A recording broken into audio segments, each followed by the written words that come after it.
اردو زبان میں نصاب ہوا کرتا تھا جسے اب کورس کہا جانے لگا ہے، اور اس کورس کی ساری کتابیں بستے کے بجائے بیگ میں رکھ دی گئی ہے۔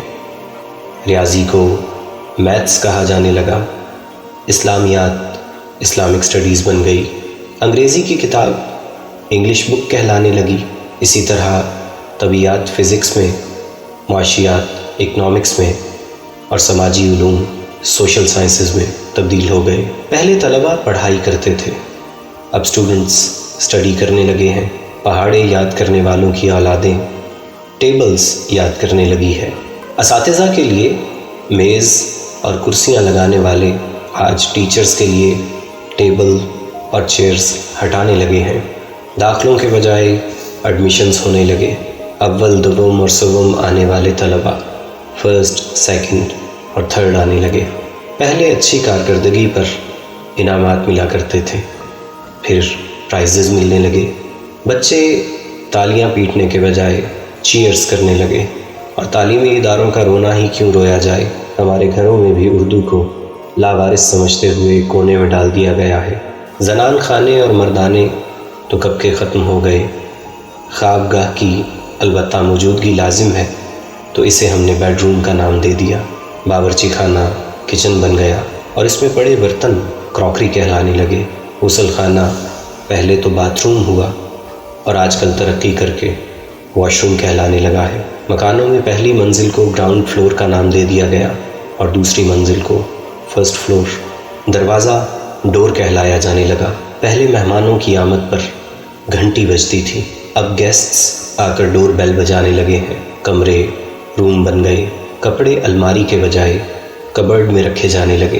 ابو جی یا ابا جان جیسے پیارے اور ادب سے بھرپور لفظ دقیانوسی لگنے لگے، اور ہر طرف ڈیڈی، ڈیڈ، پاپا، پپا کی گردان سی لگ گئی۔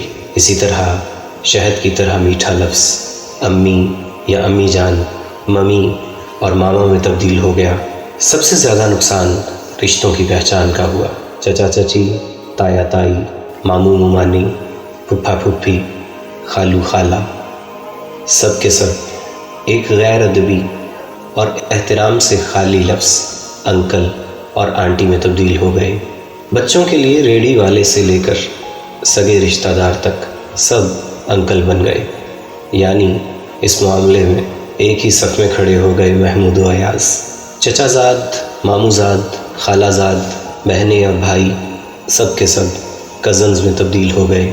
نہ رشتے کی کوئی پہچان رہی اور نہ جنس کی تمیز۔ نہ جانے ایک نام تبدیلی کی زد سے کیسے بچ گیا۔ گھروں میں کام کرنے والی خواتین پہلے بھی ماسی کہلاتی تھیں، اور اب بھی ماسی ہی کہلاتی ہیں۔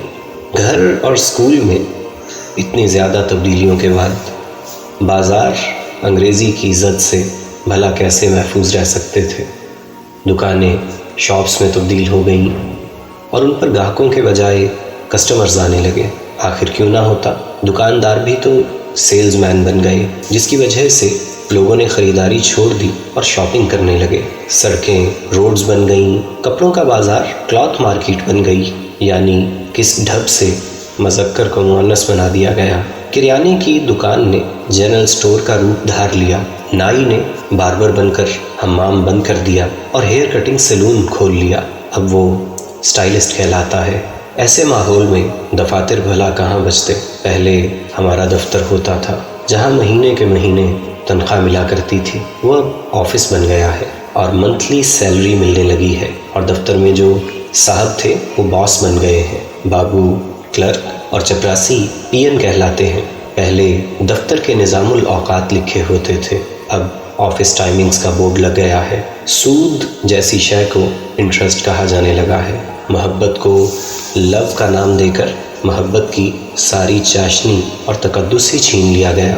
صحافی رپورٹر بن گئے، اور خبروں کی جگہ ہم نیوز سننے لگے۔ کس کس کا اور کہاں کہاں کا رونا رویا جائے۔ اردو زبان کے زوال کی صرف حکومت ہی ذمہ دار نہیں، عام آدمی تک نے اس میں حتی المقدور حصہ لیا ہے، اور دکھ تو اس بات کا ہے کہ ہمیں اس بات کا احساس تک نہیں کہ ہم نے اپنی خوبصورت زبان اردو کا حلیہ مغرب سے مرعوب ہو کر کیسے بگاڑ لیا۔ وہ الفاظ جو اردو زبان میں پہلے سے موجود بھی ہیں اور مستعمل بھی۔ ان کو چھوڑ کر انگریزی زبان کے الفاظ کو استعمال کرنے میں فخر محسوس کرنے لگے ہیں۔ وائے ناکامی متائے کارواں جاتا رہا، کارواں کے دل سے احساس زیاں جاتا رہا۔ ہم کہاں سے کہاں آ گئے اور کہاں چلے جا رہے ہیں، دوسروں کا کیا رونا روئیں، ہم سب خود اس کے ذمہ دار ہیں۔